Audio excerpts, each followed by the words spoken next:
ناظرین، سنا تھا کہ قانون اندھا ہوتا ہے، قانون کسی کا سگا نہیں ہوتا، اور آج یہ بات ثابت ہوگی کہ قانون واقعی ہی اندھا ہوتا ہے، لیکن صرف اور صرف غریب اور بے بس عوام کے لیے۔ جب قانون کے سامنے بات کسی وڈیرے کی آ جاتی ہے، یا قانون کے سامنے جب بات کسی حکومتی آفیسر کی آ جائے، تو پھر قانون کا اندھا پن ختم ہو جاتا ہے، قانون کی آنکھیں بھی آ جاتی ہیں، قانون کے کان بھی آ جاتے ہیں، اور قانون کی رشتہ داریاں بھی شروع ہو جاتی ہیں۔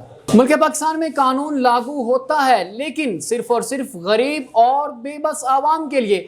پاکستان میں جب کوئی وڈیرا یا کوئی حکومتی آفیسر غلط کام کرتا ہے تو اس کو کوئی پوچھنے والا نہیں ہوتا، لیکن جب کوئی غریب بھول کر بھی کوئی غلطی کر بیٹھتا ہے تو اس کے خلاف فوری ایکشن لیا جاتا ہے، اس کو اریسٹ بھی کیا جاتا ہے۔ ملک پاکستان میں قانون لاگو ہوتا ہے، لیکن صرف اور صرف غریب اور بے بس عوام کے لیے۔ جب کوئی وڈیرا یا کوئی حکومتی آفیسر کوئی غلطی کرتا ہے تو اس کو کوئی پوچھنے والا نہیں ہوتا، لیکن جب کوئی غریب بھول کر بھی کوئی غلطی کر بیٹھتا ہے تو اس کے خلاف فوری ایکشن لیا جاتا ہے، اس کو اریسٹ کیا جاتا ہے، اور پھر کیس کا فیصلہ ایک ہی دن کے اندر سنایا جاتا ہے۔ فیصلہ کر کے اس غریب ریڈی بان کو 3 ماہ قید بامشقت اور 5 لاکھ روپے جرمانہ کی سزا سنائی جاتی ہے، اور پھر اس کے فوری بعد ایک جج صاحب کا ٹویٹ بھی آ جاتا ہے کہ جی یہ جرمانہ تھوڑا تھا۔ لیکن جب قانون کے رکھوالے خود قانون دان قانون کی دھجیاں اڑاتے ہیں تو پھر ان کو